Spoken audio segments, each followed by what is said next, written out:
Want quality and free information on search engine optimization? Click on the link found in the description of this video. My name is Greg, and I've been in the SEO space since 2011.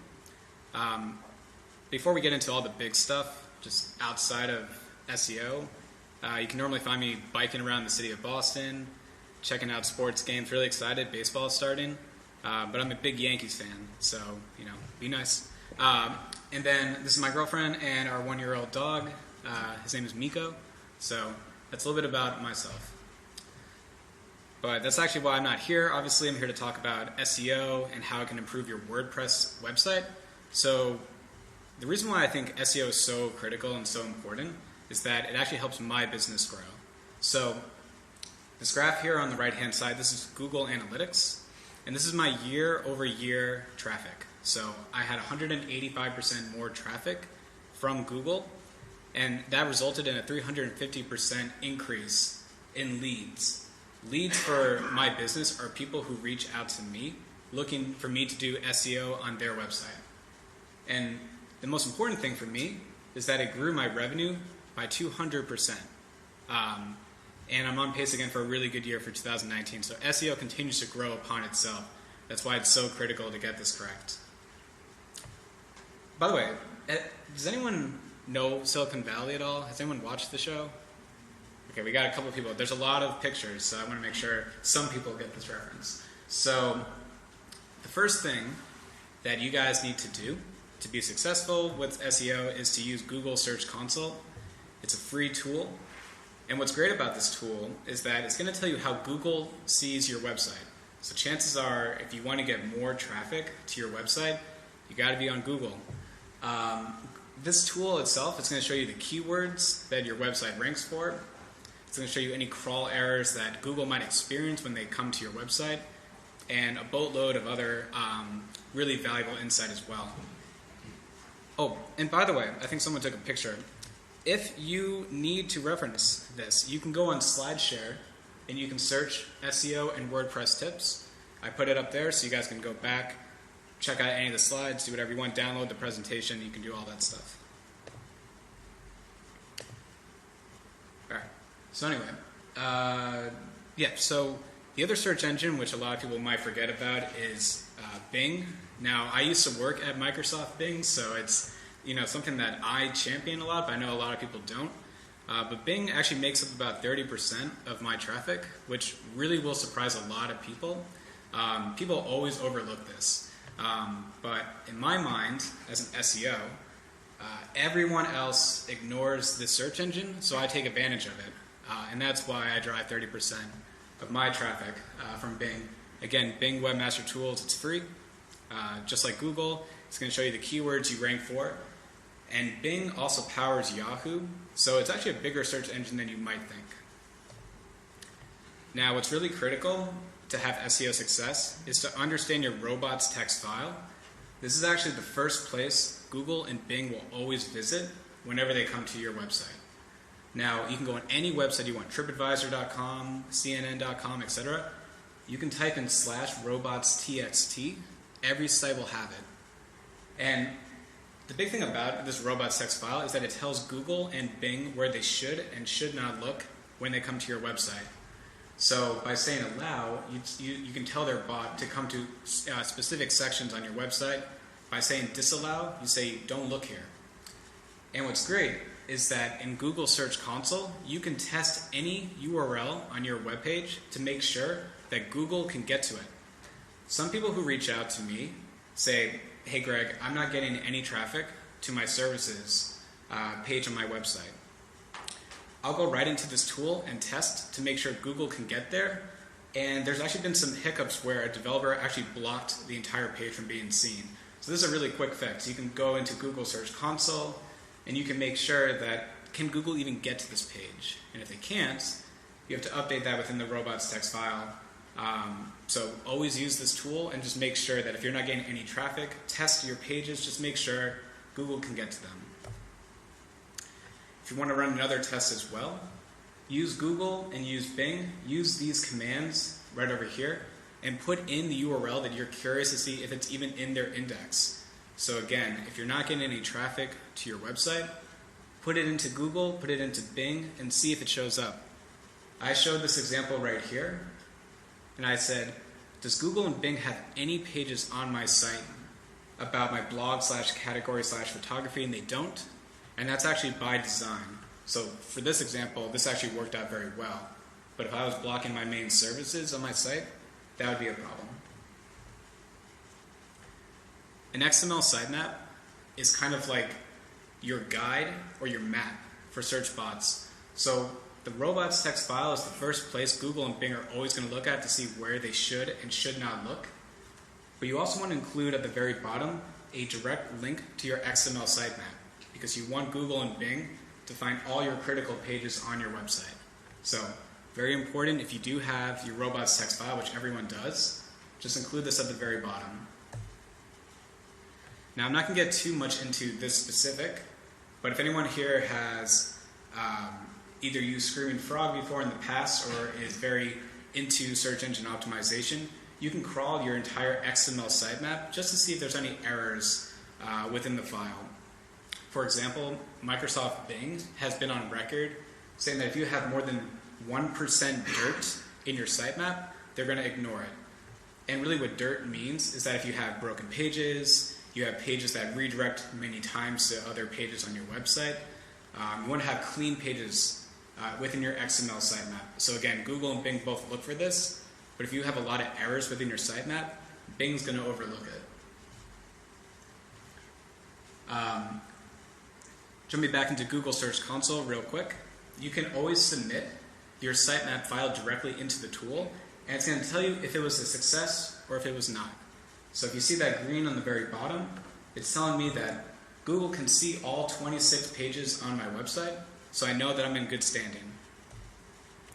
And if you use Bing Webmaster Tools, it's the same thing. It's going to give you a success if there's no problems. If there are problems, they're going to list exactly what the issues are. So it's going to be really important for you to kind of use both tools and just make sure Google and Bing can understand all of your content. Now, this is actually, I think, a really important tip. So anytime you update any page on your website, whether it's your homepage, a blog, one of your main services, you should get in the habit of using Google Search Console and Bing Webmaster Tools and fetch that page. Sometimes people come up to me and they say, I made some updates on my website and there's no difference in traffic. And probably the reason is because Google hasn't even seen it. So get in the habit of anytime you update the page, go into both these tools and fetch it.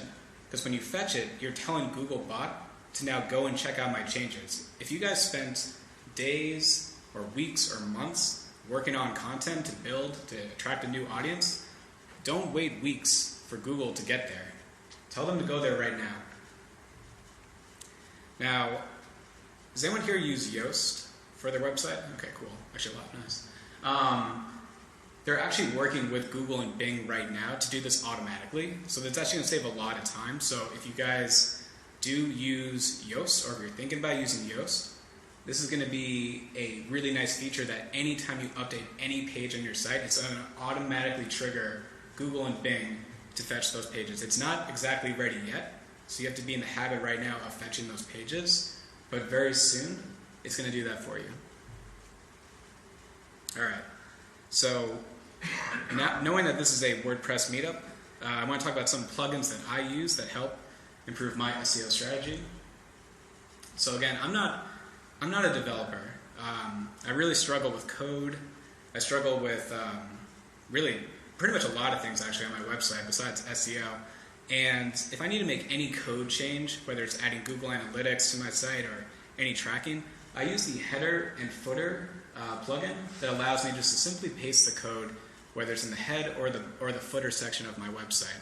I think this is a great plugin, and it can save a lot of development time as well. So I've been in the past emailing different developers, trying to get on their schedule to update some Google Analytics code on my site. But now that I have this plugin, I can just bypass that. I think it's actually a really nice plugin for WordPress users. The second thing is a 301 redirect. I'm not going to get into that too much right now, but anyone here who's familiar with, you need to redirect a page to somewhere else on your site, you can use the 301 redirect list, and you can put in where you want your existing page to go somewhere else. Again, this can be very easy. Otherwise, if you use your htaccess file and go deep into the code. So again, this plugin makes it very easy. And again, with Yoast, you can simply write in your title tags, your meta name descriptions. These are those ranking factors that Google's going to always look into. So again, big shout out to Yoast. If you use that, it's going to make it really more SEO friendly. So that might be something to consider if you're not using that right now. And one thing that I also noticed for websites is images. So if you have a lot of images on your website, chances are they're probably too big. So you can use this shrink images plugin that will actually smoosh the images down to a smaller aspect ratio, which is actually going to help improve your load time. So if you have a lot of pages and a lot of images on your site, you can use this plugin. It's going to smoosh a lot of images down, and it's going to save you a lot of time and also improve your load time for your website. Now, I think what gets me most excited is sharing some secret tips to help improve your visibility for your website. So this is a client that I have, and right now they're ranking first for their target keyword. When they came to me, they were in the bottom of page 1 of Google, and they gave me a pretty ambitious timeline. They said, you need to get this to rank number 1 in 2 months, or they're not going to pay. And I was like, okay, I'll take that, that challenge right there. And you can see that it basically took about 2 months or so to get them from the bottom of page 1 of Google down to the top. And really what that did was increase their traffic by over 1,000%. And that's why now they're a happy paying customer now every single month. And this is actually really important for them because they don't have to rely now as much as they did on paid search. I'm in SEMrush. This is a SEO tool that I use, which, by the way, I have a free 14-day link. If anyone wants it, you can see me afterwards. You can run it for your own website. But what really stands out to me the most is that if they were paying Google AdWords to be seen for this keyword, it would cost them about $12 per click. And you can imagine how much that would actually add up if this keyword searched 2,000 times per month. So the value of SEO right here is that they're getting traffic each and every day, and they're not paying for any of these clicks. So that's really what the value of getting this right within SEO. Now, you guys can go to SlideShare, and you can look at this slide and learn more about what I did. But I want to kind of give you a visual that there's a lot of elements that go into SEO. So I just shared it right here. You guys can take a picture, or you can go into SlideShare and get an idea. So if you're ever thinking of what I can do for my website to help improve it, here's a pretty good blueprint right here. So I'll let you guys take a photo if you want.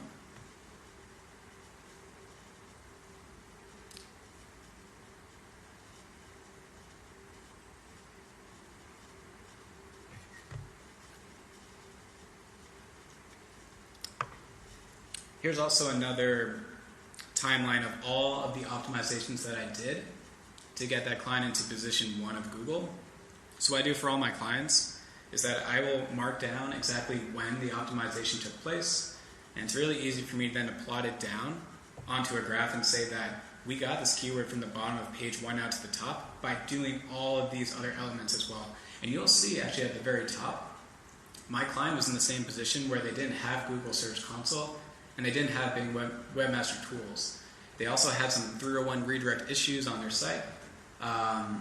They also did not have an XML sitemap. So everything that I mentioned earlier about XML sitemaps, about Google Search Console, Bing Webmaster Tools, I shared this because this is actually what I use, and I got them to the top. And actually, they're showing also in Bing, but I'm only sharing Google right now. But these optimizations that you do will ultimately drive success to your website. This is my bonus tip right here. SEMrush has this section that allows you to paste in your content, and it gives you a score. So, for example, my client, I redacted all their content and their keyword, but let's say hypothetically I want to rank for the term SEO service. I'm going to paste in all of my content into this tool, and it's going to give me recommendations of words I should also consider using. So words might be like Google, Yahoo, Bing, cost savings, pay-per-click, all these type of words, because Google's so smart now that they're not so interested in if you just use the word SEO a lot on your page. They want to understand that you cover this topic in such a broad sense that they feel so confident to rank your content above others. So this is a great tool. You can use this for any page you want on your website. It's going to give you a score. And as you type into it, if you wanted to make some updates, it's going to change in real time. So you should shoot for a higher average. And basically getting to that perfect number at the top is what's going to help you rank much higher within Google. Another way to look at your site is to use a visual Venn diagram of the keywords that you rank for against your competitors. So what's really neat here is that when my client came up to me, they were confident that they were winning the war when it came to Google and their visibility against their main competitor. But when I showed them this view, it really opened up everyone's eyes that there's so many words out there that we weren't even thinking of. So it really changed our SEO strategy to include words that our competitor had that was driving hundreds if not thousands of clicks per month. So it's just a great way, again, to kind of expand upon your strategy by using, again, SEMrush. It's going to give you a lot of good information. Now, I'm not done. I think there's some really good extra SEO tips I think you guys are going to have a good time looking at. So, keywords everywhere. This is free. You might be thinking, why does he care so much about this tool? Well, when you go into Google, you type in any word you want, it's going to show you direct search volume and the cost per click for any of these words. What's great is that when you hit enter, it's going to then show you on the right-hand side related keywords and their search volume as well. So if you're thinking of ways to expand upon your keyword research, just go to Google. It's a free plugin. Again, it's going to show you the monthly search volume for these keywords. You can even export the list as well. So you can imagine, for me, if, let's say, I had a women's ankle boots page, I can see all the other ways to potentially optimize my content for more words, whether they're saying best ankle boots to wear with skinny jeans. I might not even thought about that, but 480 people sure did. So that's a good way for me to kind of optimize my content further with more words that might not have ever been on my radar. So again, keywords everywhere works with directly in Google. It works on Google Chrome and Mozilla Firefox. Second, answer the public. So this is a really cool site. You can type in any keyword that you want, and you're going to get a graph like this. These are words and phrases that are trending right now. So, for example, this women's boots section here, I can see all the top trending keywords that people are searching for. So if I cover that on my website, I'm going to drive traffic to my site. And what's really great here too is that if you have keywords everywhere already installed, you're going to see the search volume for all these topics. So if you export this entire list, you're going to get hundreds, if not thousands, of keywords with their search volume, so you know exactly what to blog about or what to include on your website. So you basically want to work smart and put out the content that people are actually searching for to drive traffic to your website. Now, some people reach out to me and they say, I have a very low search volume topic. Maybe no one's searching for it. My field is very narrow. So I took on that challenge. Someone came over to me and they wanted to look at this term, best vitamins for hair growth, women, searched 10 times a month. And they thought this was the biggest waste of their time if we optimized for this content. So what I did was I took this keyword, I put it directly into Google, and I took this very first listing right here, this top 6 vitamins for hair growth, and I put it back into SEMrush. And this one page alone drives 27,000 visits each month from Google, from this one keyword that's searched 10 times a month. And the reason why is because they rank for more than just one keyword. In fact, when you start adding up all of that search volume for 10 keywords, etc., and you sort them by largest to smallest, so like vitamins and best, you're going to see exactly all the phrases that people are searching for. So when you basically optimize one page for one keyword, you're actually optimizing it for hundreds. So if it's a low search volume topic, don't dismiss it. In fact, I would optimize for it because this one site, again, 10 searches per month, is actually driving 27,000 visits. So it's definitely worth their time. And the thing is, when I put this back into keywords everywhere, here is every single trending question that people are searching for right now around this topic. So all of a sudden, this person who reached out to me who thought, is SEO really worth their time to optimize for? I think so. That's about it. Thanks, guys.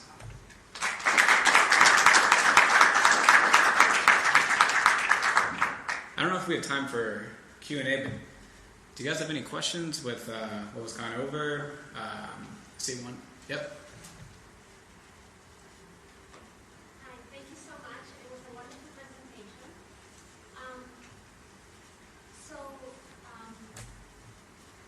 When I heard you giving the example of your client, I kind of saw myself in the same situation where I was writing down and I applied SEO, Yoast, and some other things, and now I'm in a keyword that I wanted to write for,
that Yoast is going to do is going to give you a content score.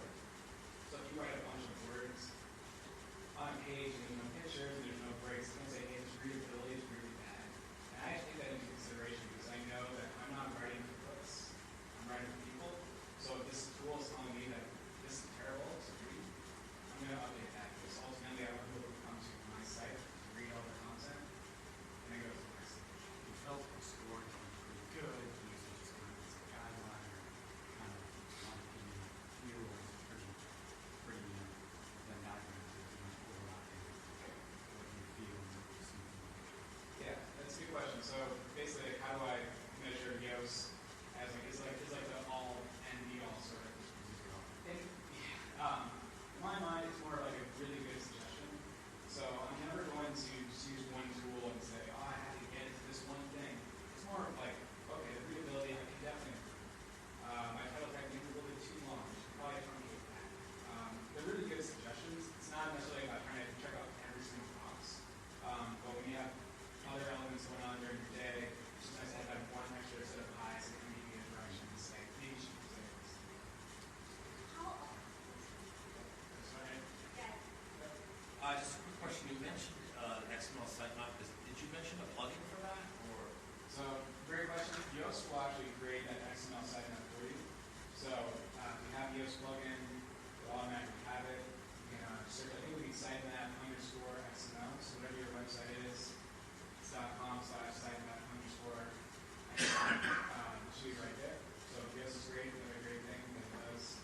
Will it do the robot text file too, or no? That's made. That you need to do. So that's why I put it down as one of the tips. It's basically just a way for you to tell Google that you come here first every single time, check out my sitemap that Yoast already created. But if you don't have Yoast, you can certainly go on any free website, XML sitemap generators. It'll just call your entire site and create an XML sitemap for you.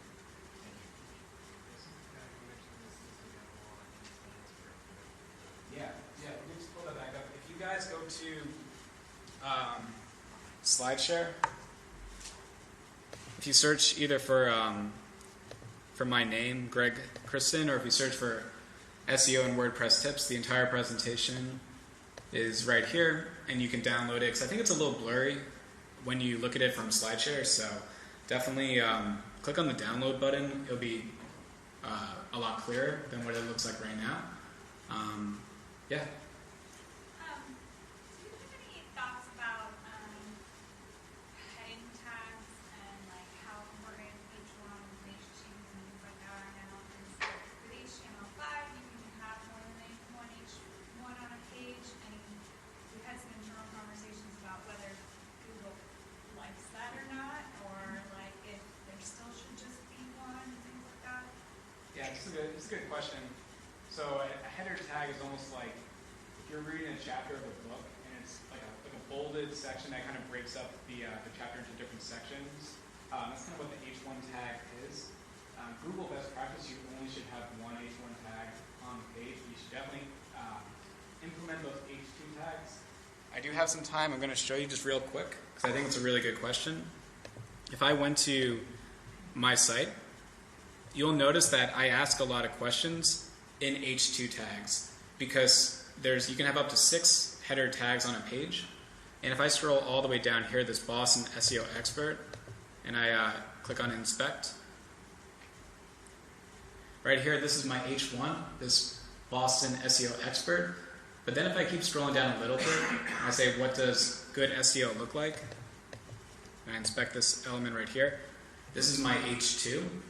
And the reason why I broke it out like this is that my primary keyword that I want to rank for is Boston SEO expert. But then my H2 tags, though, I chose to write them as an H2 tag because Answer the Public was telling me people were actually searching for questions like, what does good SEO look like? And I know that a header tag is a ranking signal for Google, so I decided to include that, but I didn't want Google to only consider that my page is what does good SEO look like. My primary, which is my H1, is Boston SEO expert. So it's a very, very good question. Is asking the question format, does that resonate with searches? Putting the H2 and just putting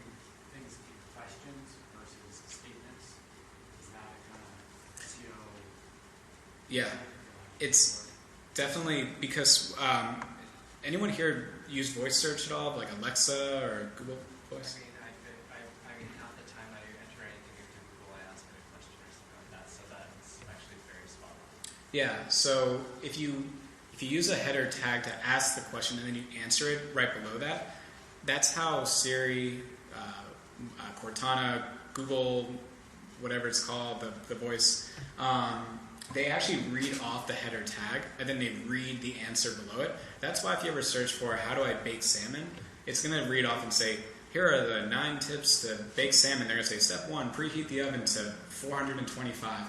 But people ask that question on their page and they say, how do I bake salmon? And then they list off all the answers. So definitely include the question as a header and then just have the answer underneath it. Yes. So when you get a ranking that you want for your client, how fast does that erode, that position erode? What do you do to maintain it? And what is competition? How does competition affect it to knock you out of that list? Yeah, this is a great question because when you get to position 1, you become the target. So how do you maintain it? So a lot of it really is just doing the basics. So using tools like Google Search Console, Bing Webmaster Tools, just making sure there's no errors within your site. It sounds like you're not doing as much, but that's so critical because if there's any error that might restrict Google now from looking at that page, you can instantly drop. Another thing that you should always keep doing is add more and more content to the page. Not necessarily to hit a number of how many words, but constantly use tools like Answer the Public and see, oh, here's a new type of question that people are asking about this subject. I should include that on my page as well, because if I can give the best possible answer every single time for whatever search keyword someone does in Google, Google's going to favor my site. Because if my competitor is saying, I'm ranking position 5, and here's TM Blast, and I want to outrank them, I'm going to answer so many questions on my page. I'm going to have videos, I'm going to have slide share presentations, it's going to be all accessible. Google might actually consider showing that, so I have to work just as hard to maintain my site, to give Google the best possible chance to say that, you know what, I think this is really good to show. So it's never about getting a position and then sitting back. It's actually a lot of work to continue to keep optimizing your content. But great question. So if you wanted to also rank for other local towns, like you're sort of aiming at Boston. Let's say you wanted to include Framingham or some other smaller towns around, how would you go about doing that? Yeah, this is a great question. I worked on this site for a little bit. I helped them out. The Knights of Columbus, they wanted to have people rent out their hall in a specific town and a radius around it. And what I did here was, you'll see, I use words like this. So even though we're in Massachusetts and the town is Westboro, it's also important to include the neighboring towns around your location. So if you say things like, oh, we're just a short distance away from these towns around, it kind of gives Google the understanding that here's the physical location of this place in Westboro, but they also include these neighboring towns as well. That is one way that you can certainly kind of expand your reach. Other ways you can do it too is you can include a map onto your directions page or even just your page itself. So what I did from here is that I knew that Westboro is a very small town. Does anyone know where Westboro is, by the way? Okay, cool. Anyway, I'm from there. From New York. What? You're from New York. Well, I'm from New York, and then I lived in Connecticut. But what was great, though, is that I knew that Worcester was a much bigger town next to Westboro. So if I include, say, driving directions from Worcester or Providence or Boston, etc., I'm giving Google more and more signals of, I have a really good resource. So if you're 30 minutes away or 45 minutes away, I pretty much include that on the page. So it kind of gives Google now more understanding that, oh, this place that's in the middle of Massachusetts is actually around these other towns as well. So definitely consider including those neighboring towns in your content on the page, and then even consider maybe having like a directions page as well, and just showing how easy that is just to get there if they click right on it. Especially if they're on their mobile phone, that'd be a great way too. If I found this venue, and click right on it, launches Google Maps, great signal for Google. Okay. By the way, how are we doing with time? Tomorrow? Okay. Yep. I've heard about, mostly from the editorial field, a couple gripes about how Google can highlight some of that top content because it doesn't necessarily lead to people actually going into the page or something like that. Like, I'm just curious what your thoughts are on that. Like, in terms of being able to still get enough bang for a client's buck or something. Yeah, this is a big topic within the field. So these answer boxes can take away some click activity for sure. Because if I search for, let's say, how old is Fenway Park, and I get this answer box here, 107 years. I don't need to click on a website link to figure this out because I got the answer. So specific queries like that are definitely taken away. Even like weather itself, you search for weather in Google, you get the answer. You don't need to go to, AccuWeather because you sort of already got what you needed. What I would say is this. People also ask, this is actually where the opportunity is. So if you were ranking just for the term, how old is Fenway Park, 107, I would really be using Answer the Public and Google to look at these other queries as well. People also ask, because these are the queries now that people are going to probably click more into, because these are more specific. So just how old, Google's pretty good. They're going to show you the answer. But if I'm really curious more about, this green monster or what's the smallest stadium, etc., I might get the answer, but I might be more curious to learn more about that. So Google can only show a couple of sentences on that. So you really need to expand upon the keywords on your site. My other tip I would give is that there's a tool called Ahrefs, and I'll just put it in here if you guys want to take a picture of it. What's great about this tool is that actually I'll do one right now. If I go to Keywords Explorer and I search for the term how old is, David Ortiz. How about how old is Obama? Alright. They say that about 6,500 people search for this term alone, how old is Obama? But what's interesting is that only 12% of those are actually clicked, because Google is showing you the answer already. So when you're thinking about writing content for your site, you can use a tool like Ahrefs and get an idea that even if I rank first for this keyword, only 12% of these searches actually result in a click. Because again, if I put in that term, how old is Obama, and I get the answer right there, I don't need to click. So things to really consider. If you're going to be building out content, you can use a tool like Ahrefs to get that idea of, if I actually rank for this term, it might not drive a lot of clicks. So you kind of have to evolve your strategy. Really good question. I think we have one more. I know you had your hand up. How often do you recommend submitting a site map to Google? Yeah, you can, once you submit it once, Google's pretty good at checking it out, especially if it's in your robots text file. So when Google comes there, they're going to see the link, they're going to go to your XML sitemap. You don't necessarily need to worry about submitting it constantly, because if it's in your robots text file, it's going to be one of the next pages that Google's going to look at, because they go to robots text file first, and then they go down and see where they should not look, and then they see the XML sitemap. So, yeah, thanks everyone. This was great. Thank you.